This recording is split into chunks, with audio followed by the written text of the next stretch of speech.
잔에 담긴 꽃 한 묶음. 괜찮을 거라고 내가 말했다. 하지만 그는 자신이 죽어가고 있음을 알고 있었다. 나아질 거라고 말했을 때 그는 전에도 종종 그랬듯 마치 내게 무슨 신비한 것이 있기라도 한 양, 또 동시에 내가 바보이기라도 한 양 나를 바라보았다.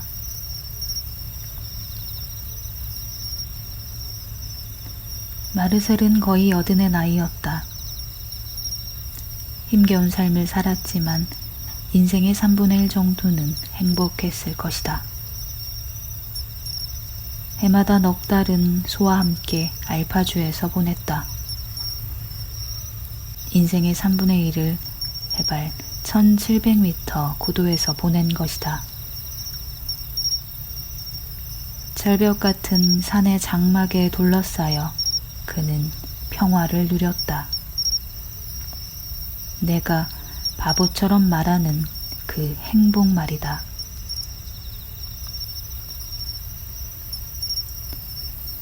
산에서는 개 2마리와 암소 40마리 정도, 그리고 숫소 1마리와 함께 살았다. 친구들이 찾아오면 마을 사람들 소식과 세상 돌아가는 얘기를 즐겨 물었다. 마치 사람들이 어쩌녁 텔레비전 연속극 내용을 묻는 것처럼 그렇게 묻곤 했다.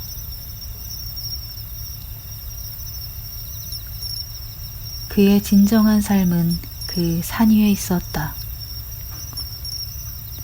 오두막이 자리한 평평한 바위턱을 스쳐 지나가는 낮과 밤, 계절과 햇수들의 그 끝없는 흐름 위에 어김없고 할일 없는 일상을 띄우면서 또 치질을 만들면서 바위턱에서는 번갯불이 가까이에서 흩어졌고 마치 다리를 건너는 사람에게 다리아치가 내려다 보이듯 무지개가 내려다 보였다.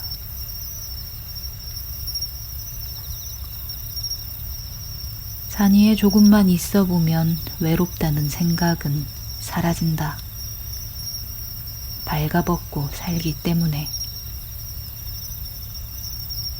발가벗은 사람은 또 다른 차원의 동반자가 함께 있음을 알게 된다. 왜 그런지는 알 수 없다. 하지만 그것은 사실이다.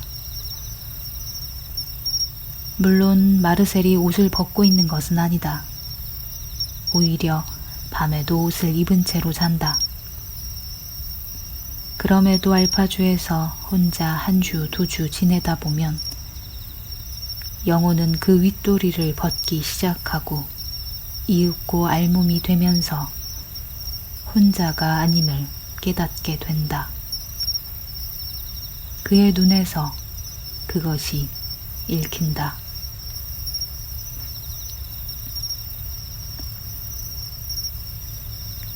영혼은 그렇다 쳐도 가축들이 잘못되지 않을까 하는 불안은 늘 있었다. 2마리 개가 소들의 이름을 죄다 알고 있을 정도지만 그럼에도 소가 길을 잃거나 다리가 부러지는 경우가 종종 있다. 그곳 산에서는 개연성의 법칙이 적용되지 않는다. 어떤 때는 소나무 숲이 지금 막 걸음을 멈춘 것처럼 여겨질 때가 있다. 은하수가 마치 모기장처럼 가깝게 보일 때도 있다. 어느 8월 아침에는 우유 짜는 헛간에서 똥 치울 때 쓰는 외박기차의 손잡이가 얼어버리기도 한다.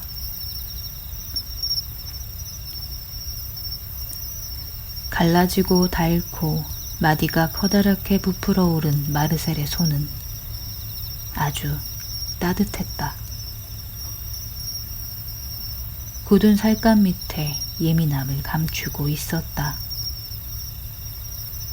마치 이제는 쓰이지 않게 된 옛 단어들 같았다.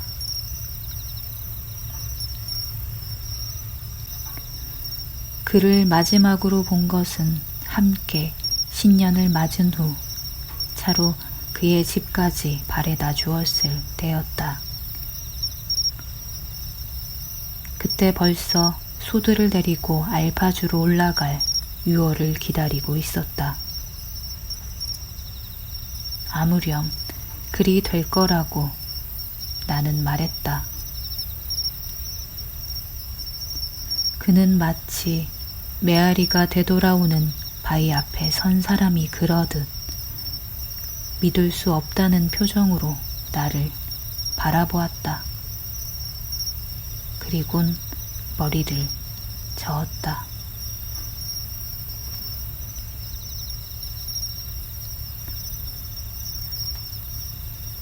지난 6월 마르셀의 산으로 다시 가보았다. 풀 뜯는 소도 종소리도 개도 없었다. 이름 없는 들꽃들만 무성했다.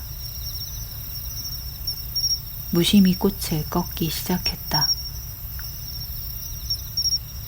이런 고도에서는 같은 꽃이라도 들판에서보다 훨씬 선명한 색깔로 핀다.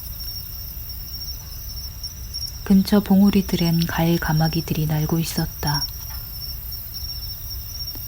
서쪽 하늘에 패러글라이더가 20개 정도 떠있다. 상승기류를 타고서 뛰어내린 산 모퉁이보다 더욱 높이 올라간다. 이즘 그 자리는 그들 사이에서 가장 인기 있는 곳으로 통한다. 마르셀의 빈 오두막 문을 밀었다. 기차에 칸막이 방만한 방이 둘 있다. 나는 속으로 번져가는 감정을 누르며 유리잔에 물을 채우고 한 묶음 손에 들고 간 꽃을 꽂아 테이블 위에 놓았다.